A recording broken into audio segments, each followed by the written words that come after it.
Fala pessoal, tudo bem com vocês? Estamos começando o Zero BO, o podcast da construção civil. Eu sou o João Carlos e juntamente comigo está o... Eu sou Diogo Saboto em mais um episódio aqui. Hoje, João, a gente vai falar sobre perícia na construção civil. Você já ouviu falar sobre isso? Rapaz, às vezes são só takes rápidos, mas não tem nada explicativo, né? Eu também não sei. Então Eu acho preciso que de é ajuda. bacana ver isso na prática mesmo. Hoje veio aqui para falar com a gente o Jackson da Enjax Engenharia, que além de ser um conhecedor da parte fundamental de uma construção, ele se tornou perito, mas vamos deixar ele falar um pouquinho? Vamos deixar ele falar.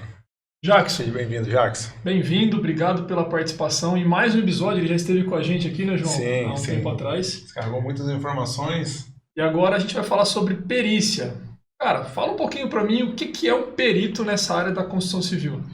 Olá, prazer estar aqui novamente aqui com nossos queridos amigos aqui do Zero BO. Vamos falar um pouquinho aí sobre a perícia, né? A perícia, né? O termo perito, né?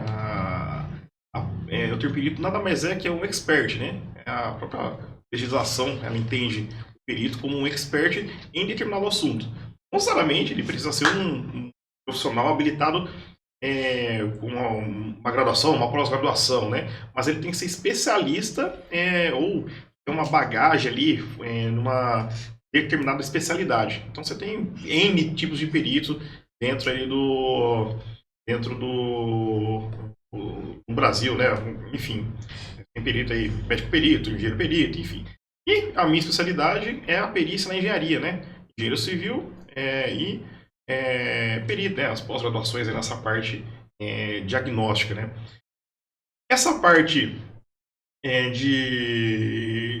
da engenharia diagnóstica, né? Que entra tanto a perícia, mas também outros ramos, né? Da engenharia, ela é basicamente a que cuida dos problemas, né? Você tem a construção, você construiu, você tem ali uma edificação já existente, em geral ela já existe, e você quer fazer algum ajuste nessa construção ou eventualmente sanar algum problema que aconteceu. Então a gente vai entrar na parte diagnóstica, né? Que você tem subdisciplinas dentro dela, das mais básicas até as mais complexas, né? Vou citar ali algumas, né? Da mais básica até a mais complexa, né? Nós temos assim, né? Aquela que o rapaz ele chega, né? Ele chega pro engenheiro, né? E ele fala: Nossa, eu tô com um problema na minha casa. Você consegue ir lá ver? Claro, vamos ver. Isso se chama vistoria.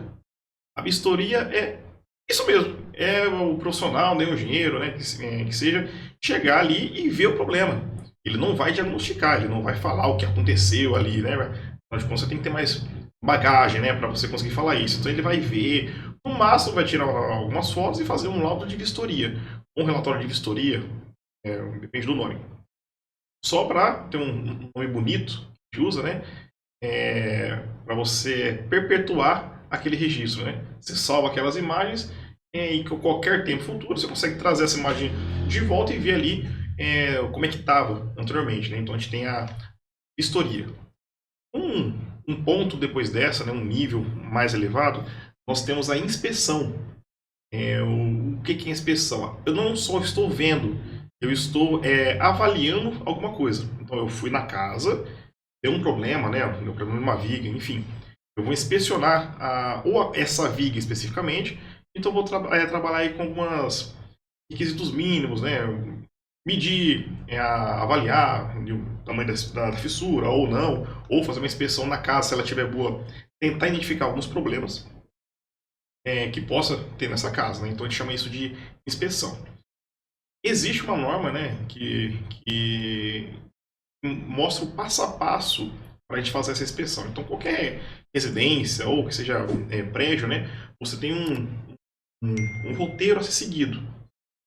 Essa inspeção, como ela é mais encorpada, né, nós temos que falar primeiro se ela é se a gente apresenta um problema dentro da construção, né, a gente tem que falar de onde que ela partiu, se ela é uma anomalia, né? Anomalia são problemas na edificação, né?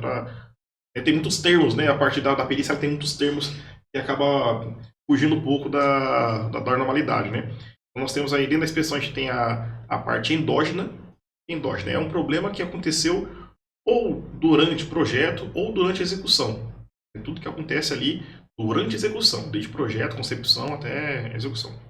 Nós temos as anomalias exógenas, que é coisas à parte. É um carro que bateu na construção, é um caminhão que bateu, é uma sobrecarga, enfim.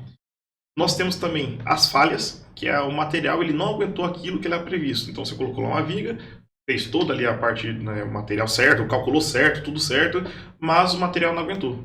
Então aí a gente trabalha com essa parte, endógena, exógena, uma falha, ou tem a parte de fadiga, né, dos materiais.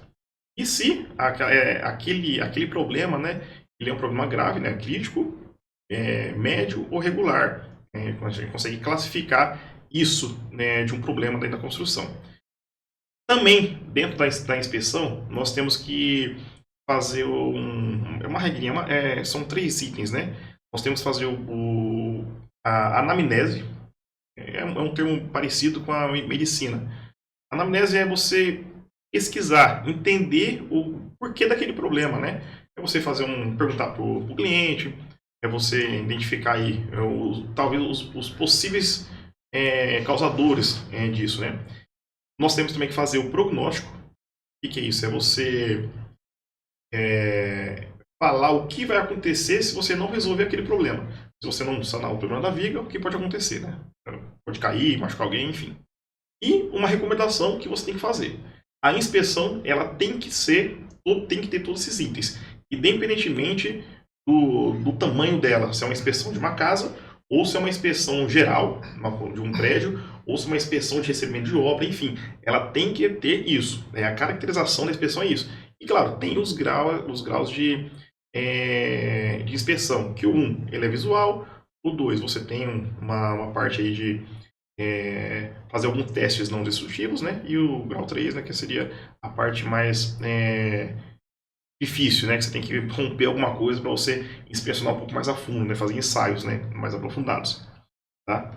Resumindo, você presta o tipo de serviço que eu nunca gostaria de precisar. Basicamente. Esse é o ponto, é fazer de modo a não precisar do seu serviço, porque se precisar é porque deu ruim lá alguma coisa na obra. E até aí, né, até essa parte de inspeção, o problema é pequeno. Até agora o problema é pequeno. Você está misturando uma casa que recebeu, um prédio que você recebeu, alguma coisa nesse sentido, né? A partir daí, começa a ficar mais difícil, porque a gente entra na parte das auditorias, a parte das perícias, a parte das assessorias e a parte dos reforços, né? Dos pareceres técnicos, que é onde você acaba entrando quando você tem realmente um problema muito sério. Então, uma auditoria, o que seria? Se existe um projeto, existe uma execução, você quer saber se aquilo está sendo seguido como deveria. É você pegar os memoriais, pegar o projeto e avaliar na obra, né, avaliar em loco, se está sendo seguido. A auditoria, basicamente, na construção seria isso.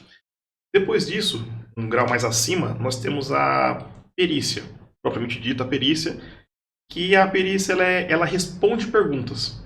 Ela não tem uma funcionalidade além disso. É você me perguntar, você como cliente, você me pergunta, deu um problema na tinta, o que foi? Eu vou responder a sua pergunta. O que aconteceu com aquela tinta, naquela situação, ou naquele investimento que causou um problema? Vou fazer um ensaio, vou fazer um laudo e responder. Aí nós temos as perícias extrajudiciais, que seriam essas, né, responder perguntas para um cliente, ou as perícias judiciais, né, que em Jacques Engenharia nós prestamos bastante aí, uma certa frequência, que é o juiz, ele indica a gente para entrar com uma parte neutra dentro de uma disputa judicial. Você tem o cliente, que processou uma construtora, o construtor que processou uma outra construtora, enfim, é alguém processando alguém, e o juiz ele fica na dúvida de quem está certo, quem está errado, o que aconteceu.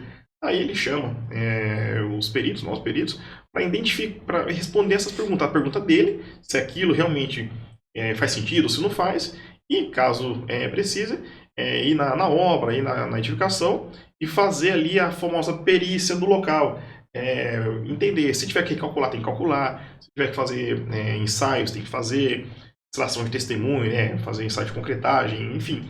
Aí depende muito da perícia. Tem perícias que é só custo, tem perícias que são pesquisas mais técnicas, né? Mas basicamente, né, quem fez TCC, quem fez já faculdade sabe, toda perícia, ela é um mini TCC. Você tem que colocar ali a pergunta que você quer responder, o jeito que você fez, a sua referência bibliográfica, né? Dissertar sobre aquele assunto e dar a sua conclusão para o juiz ele ter base para julgar. Levada a juiz, é com frequência ou é um caso ou outro? É quando realmente ambas as partes não conseguem mesmo lidar com a situação? Geralmente, assim, depende do juiz. O juiz, ele pode adotar que cada parte tenha um engenheiro para fazer uma perícia e ele vai escolher ali que ele entende como verdade. Sim. Se ele ficar na dúvida, que o juiz ele não sabe de todas as coisas, ele indica um perito de confiança dele para responder, né, para realmente ver essa questão. E sempre tem. É uma coisa assim, bem corriqueira. Todo o processo que você faça aí contra a Caixa Econômica, enfim, qualquer... não só Caixa, mas qualquer outro banco, qualquer outra construção, acaba caindo numa perícia, né, invariavelmente. Mas é muito frequente, é bem... Bem frequente, mas não é divulgado. Não é divulgado.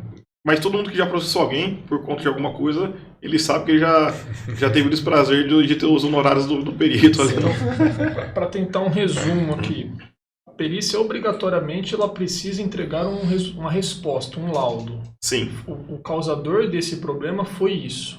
A perícia obrigatoriamente precisa entregar isso ou não necessariamente? Não necessariamente. Se a pergunta foi essa, você tem que responder. Se a pergunta não foi, você não tem e não pode. Você não pode responder. É literalmente responder o que for perguntado. Um exemplo, né, que acontece nas perícias, né, uma das partes perguntar, né, o perito acaba respondendo. Que o seu perito identificar, né, ou mostrar, ou sanar a dúvida, se a construção de um condomínio atrás da minha casa, ou atrás da casa do cliente, não tivesse sido feita, iria aparecer um problema, uma patologia na casa do cliente? Um exemplo, né? Então, só tem um prédio, construir um prédio atrás de uma casa e a casa trincou inteira. Aí a pessoa ela vai e processa a construtora, porque ela danificou a casa, né? Aí vem a pergunta: foi por conta do prédio ou não? Aí a gente tem que responder. Se a pessoa perguntar assim, né, a culpa é do prédio, tem que analisar. Você tem que analisar como é que a casa foi feita, tem que analisar como é que o prédio foi feito, para entender ali as intersecções, né, e responder essa pergunta. Se ela não perguntar, você só responde aquilo. Então, já aconteceu uma perícia bem recente, que a parte da construtora, né, ela perguntou ali no processo se a casa da cliente tinha sido feita dentro das normas de construção e se tinha uma alvará de construção, uma BITS, né? E era nítido, né? Olhando ali o processo, não foi. Olhando assim a casa, uma casa bem humilde, não tinha documentação, uma casa assim que eu não consigo responder que foi, porque realmente não teve um alvará, não teve uma profissional para acompanhar aquela construção. Então, só nessa pergunta é muito difícil até a parte ganhar, né? Porque se a casa ela não foi feita de acordo com as normas e não tem um alvará, é uma casa irregular, uma casa ilegal. Então, não é suficiente para provar que o problema ocasionado foi por conta da outra construção. Porque assim, se você faz tudo de acordo com as normas, né? Uma norma ela puxa a outra. Então, se você faz uma casa dentro das normas, um prédio sendo construído nas proximidades, né, não pode afetar essa casa. E Jacques, para eu entender, talvez de uma forma um pouco mais simples para a galera que está acompanhando a gente, vamos pensar num processo onde envolve dois advogados. Sim. Onde existe o advogado de acusação ali e o advogado de defesa, né? Existe também, no caso da perícia, eu contratei a Enjax para me representar mediante um processo, e a outra parte contrata outro perito para defender também os interesses de quem está sendo processado. É normal isso acontecer também? É normal. Isso se chama assistente técnico. Toda perícia judicial, você tem o perito, né, que é o indicado pelo juiz, e você tem os assistentes técnicos das partes. Então, se hoje eu sou contratado da parte para defender, né, para tentar buscar ali algum meio de ajudar ou fazer um laudo ali para ele, ou tá seguindo junto durante o processo, isso se chama assistente técnico, né? Só que no outro dia eu posso ser o perito de uma outra causa e aquele perito pode ser assistente técnico de uma parte. Então, todo assistente técnico ele pode ser perito e todo perito ele pode ser assistente técnico. Depende muito da posição que você está no processo. Se você tiver com o juiz, perito. Se você tiver com a parte, você é assistente técnico. Então, então a perícia está ligada ao juiz de modo imparcial. O assistente técnico está ligado à parte, modo a defender o interesse dela ali. Totalmente parcial. Não pode, claro, nunca mentir nem na legalidade, só que ele vai buscar meios de falar que o cliente dele tá certo. Entendi. Ô Jacques, deixa eu uma pergunta aqui. Você já chegou a interditar alguma obra? Várias obras, né? Quais motivos? Porque quando vai interditar, né, a pessoa quer saber o motivo, e às vezes pode ser que tenha alguém lá que tenha esse motivo lá, né?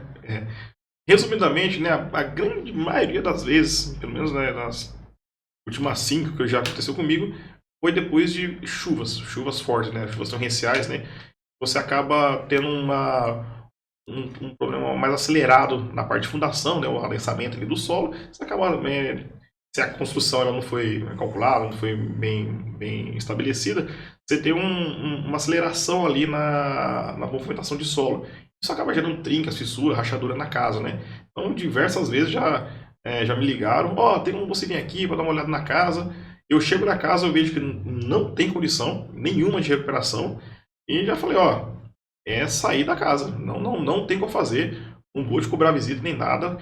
Tem que sair da casa e eu, como profissional, né, como perito, eu sou obrigado a tomar alguns meios para não cair dentro dos quesitos de imperícia, negligência e imprudência, né? Que é uma das coisas que mais pega dentro da construção. Se eu ouvir um problema e eu não falei, eu sei que aquilo está errado, estou sendo negligente. Ou se eu fiz alguma coisa que eu não sabia como fazer, imperito, né? Ou é imprudente que eu sei fazer e fiz errado. Então eu já fiz isso, já embarguei obras, embarguei casas, já muita gente morando, e na sequência liguei para a Defesa Civil, liguei para as prefeituras, né, para fazer a denúncia e os órgãos aí competentes notificar, realmente aí tirar a pessoa de lá. Eu nunca quis fazer isso, mas já fiz várias vezes. Mas vamos lá, acho que muitas vezes quer perguntar, né? Antes de acontecer isso, já veio dando sinais, né? Sim, a construção ela conversa com você. Toda a estrutura ela conversa. Nenhuma estrutura ela vai romper de uma maneira abrupta. Na verdade, acontece, mas é muito difícil. Você tem que errar muito para isso acontecer. Em um cenário convencional, a estrutura ela começa a apresentar fissuras, recalques, né, rachadura, porta que não abre, um vazamento com frequência, um piso soltando, né, algumas coisas assim, né? Aí ela vai te mostrar, você vai escutar estralos, então ela vai te mostrar alguns sinais para você ficar preocupado. Então você tem meios de saber. Para a estrutura se romper de forma brusca, né, a construção ela tem que estar assim, muito errado. Você tem que errar muito absurdamente para ela conseguir, né? Ou com excesso de aço, ou com um concreto aí, com baixa resistência, né? Ou com não foi dimensionado adequadamente, né? Aí pode acontecer de romper de uma vez só, mas não é a regra. Outra pergunta para você. Tá lá começando a dar o probleminha, eu não quero fazer aquela quebradeira. Tem equipamentos que eu consigo ver além antes de eu quebrar? Sim, claro, tem diversos equipamentos. Você pode até falar, pessoal, alguns dos equipamentos que tem hoje no mercado? Claro, vou falar pela Injax Engenharia, né, os equipamentos que nós disponibilizamos no escritório. Nós temos ultrassons. Sim. Você consegue saber ali posição de aço, né, onde tem pilar, onde não tem. Nós temos a câmera térmica para você conseguir identificar ali uma possível umidade, é até legal de ver, né? A gente já foi numa obra que você consegue pegar a câmera térmica assim de longe, você vê certinho a estrutura, né? Onde tem pilar, onde tem viga, né? Dá para identificar. Temos também ensaio de esclorometria, para você ter uma resistência, saber a resistência ali superficial, né, do concreto, sem necessariamente romper ele. Temos aí traçadores químicos, né, para você caçar vazamentos. Temos também a parte de fenolftalina, nitrato de prata, para você entender se tem algum ataque químico no concreto, na construção. Então, assim, tem diversas maneiras, né? Existem diversos equipamentos que você consegue identificar um problema ou antecipar o problema, né? Só, sem quebradeira, só chegar, passa o equipamento, tá certo, pode quebrar aqui, não pode, aqui tem pilar que não tem, então tem sim. E como funciona, Jackson? Eu tenho um problema e eu preciso entender se a casa vai cair, se não vai, eu tenho que chegar até o perito. Como que eu faço para conhecer esse profissional? Eu preciso ir de prefeitura e a prefeitura indica, ou entro em contato direto com a Enjax, por exemplo, e dali em diante segue o processo aí de perícia? Geralmente o pessoal acaba buscando a gente por indicação.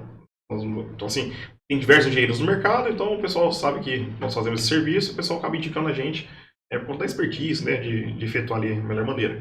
Então aí o cliente ele acha, né, um perito, né, um exemplo, acha a engenharia, comenta do problema e nós vamos perguntando ali o que aconteceu, o que não aconteceu. Então a gente vai na casa do cliente, vê ali o problema, né, a fissura, ou enfim, qualquer outro tipo de anomalia patológica, e nós montamos ali a proposta. Aí depende muito do cliente, o que ele quer fazer, se ele quer entender o motivo, ou se ele quer fazer um laudo, né, ele processar o construtor ou a construtora, ou se ele não quer processar, mas ele quer saber o que tem que fazer para recuperar. Aí nós passamos equipamentos, recalculamos a estrutura, não só a estrutura, tá, mas de modo geral, nós temos também equipamento para fazer extração de revestimento, para entender o que está soltando, se é ali a argamassa, o reboco, parede, enfim. Então você acaba montando ali todo um laudo de acordo com a necessidade do cliente. Se ele quer saber o que aconteceu, a gente fala, ó, aconteceu isso. Eu quero agora resolver esse problema. Montamos aí um memorial de recuperação de estrutura ou de investimento, enfim, qualquer que seja o problema da construção, para dar sequência para o cliente os passo a passo que ele tem que fazer para recuperar aquele item no menor prazo, melhor segurança e com o menor custo possível, né? Aí entra aí a famosa assessoria, né? Nós falamos. Quando eu olho para uma casa, trincas são comuns e eu acho que, não sei se eu me atrevo a falar, que é um dos itens mais comuns de se ver de patologias de uma casa. Só que existem as fissuras, as trincas, as rachaduras, né? Dá para a gente separar isso olhando a nossa audiência que está assistindo aqui agora. Ela quer olhar para a casa dela e saber se aquilo é algo de baixa complexidade, talvez aquelas microfissuras, ou de uma complexidade maior para falar, opa, deixa eu bater um papo com o Jackson lá. Tem como separar, tem alguma forma de separar o que é uma trinca, uma fissura, o que é uma rachadura, Jackson? Eu estudei uns 4 anos fissura, né? Nas pós-graduações eu estudei bastante e assim, cada fissura ela mostra uma coisa diferente. Ela vai mostrar uma fissura por retração térmica, ou uma fissura, né, por movimentação, ou uma sobrecarga. Em via de regra, a fissura ela aparece por uma sobrecarga. Ela rompe por algum motivo, né? Seja a questão ali do cisalamento ali do concreto, enfim. Toda fissura, todas, sem exceção, ela acontece por uma sobrecarga, independente do motivo, mas ela acontece. Aí, como é que a gente sabe se aquela fissura ela é potencialmente perigosa ou não? O jeito que ela se apresenta, vertical, horizontal, diagonal, e em qual elemento ela se apresenta. Então, se você tem uma fissura uma fissura na diagonal, próximo ao apoio, muito perigoso. Se você tem uma fissura vertical no meio da viga, ela mostra uma outra coisa. Aí depende se ela vai passar de um lado para o outro ou não. Fissuras, em gerais, elas são aquelas pequenininhas, né? Menos de 1 milímetro ali, você não consegue ver ela. Você começa saber que ela está realmente perigosa quando ela parte para as rachaduras, né? Você consegue ver dentro do elemento, ou uma fenda, que você consegue ver a luz passando ali de um ambiente para o outro, né? Essas são as mais perigosas, né? Você bate o olho ali, não tem nem... precisa, olhou, tá errado, né? Mas assim, é difícil a gente falar fissura por fissura, porque ela pode acontecer de muitos motivos, né? Às vezes uma fissura em uma vendaria de vedação, ela está lá para uma sobrecarga ali, uma movimentação da estrutura, só que ela não é perigosa. Mas uma fissura lá na estrutura ela é perigosa. Porém, depende de onde ela está na estrutura, né? Aí a gente tem que analisar toda a complexidade, né, do projeto para ver ali o potencial dela. Inclusive, né, na Injax nós fazemos a parte de monitoramento. Nós colocamos equipamento dentro nas vigas, né, ou nos elementos estruturais, acompanhamos ao longo do tempo para saber quanto que ela vai abrir, se ela tem a tendência de abrir, de fechar, enfim. E é normal acontecer essas fissuras, essas microfissuras, assim que a obra foi construída, e aí tem um tempo que essa dilatação vai acontecendo, um assentamento dessa obra, ou não? Desde o início não é para acontecer? Nós temos os limites, né, de fissuras, né? A própria norma, né, de estruturas, ela trabalha com os limites de fissuração, né? E assim você termina de executar a obra, você tira as escoras ali da estrutura, você tem a gente chama de um deslocamento imediato, que é a estrutura ela dá a primeira assentada, né, o laço ali começar a trabalhar, então a gente chama essa imediata. E nós temos também as flechas, né, o trabalho ali da estrutura diferida. Seria ao longo do tempo, 15, 20 anos ali, e a estrutura ela vai fazer todo aquele assentamento no sol ali nela, e ela vai aumentar um pouco essa flecha, né, aumentar esse deslocamento que pode aparecer.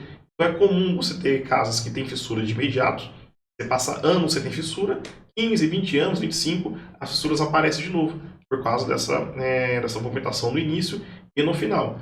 E é comum você ter casas de 50 anos você não ter nenhuma fissura, porque ela já assentou, ela já tem toda a estrutura dela já está assentada. Você faz uma reforma, ela aparece de novo, porque aí ela entra de imediato, você refez uma coisa, então os prazos, né? Então toda vez que a pessoa pergunta ali, liga pra gente, né, na Injax, e fala assim, tô com uma fissura na casa. Primeira coisa, quantos anos sua casa tem? A gente já tem uma noção.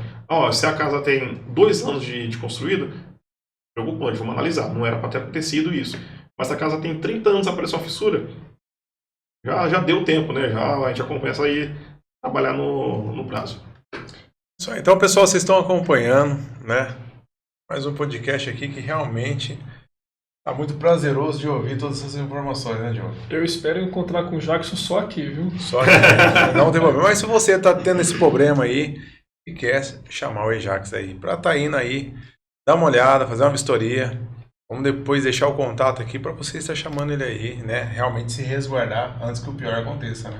E se perceber, né, João, algum ponto que sinta preocupado ali, se vai cair, se não vai, se é um problema ou não, chama um especialista, chama um inspetor, um laudista aqui, que é o Jackson, da Injax Engenharia, busca essa consultoria com ele.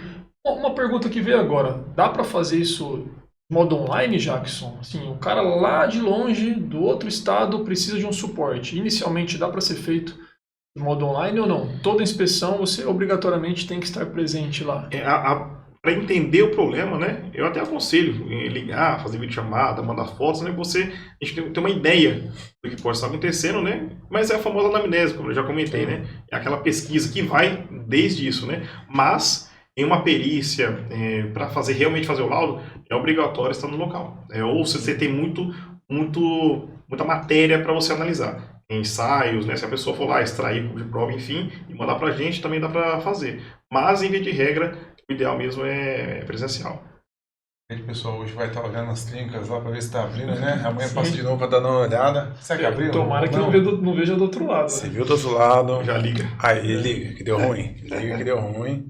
Mas aqui é o 0BO, realmente essas informações é para acrescentar aí, realmente de resguardar desses problemas, tá? Então, começou a aumentar lá, já liga, já pede já uma visita, realmente para não ter dor de cabeça aí. Jackson, obrigado mais uma vez por você trazer conteúdo pra gente. Agradece por essa participação, meu irmão. Realmente trouxe não só para a gente, mas o pessoal também está acompanhando muitas informações que são valiosas. E hoje é difícil você ver hoje na rede social, viu? Pessoal, não perde tempo não. Curte, deixa um comentário, compartilha, passa para alguém que precisa ter esse conhecimento. E se precisar de um suporte maior, já fica a indicação do Zero BO Podcast. A Injax Engenharia está à sua disposição. Jax, queremos agradecer novamente a sua presença aqui. Eu acho que vale a pena chamar ele novamente. Realmente, eu acho que o período é curto para tanta informação. Contamos com a sua participação num futuro breve. Eu que agradeço, obrigado aí pela oportunidade e vamos seguir em frente aí numa construção aí sem BO. Sem BO. Então, pessoal, o Zero BO vai se despedindo por aqui. Fique com Deus. Tchau, tchau.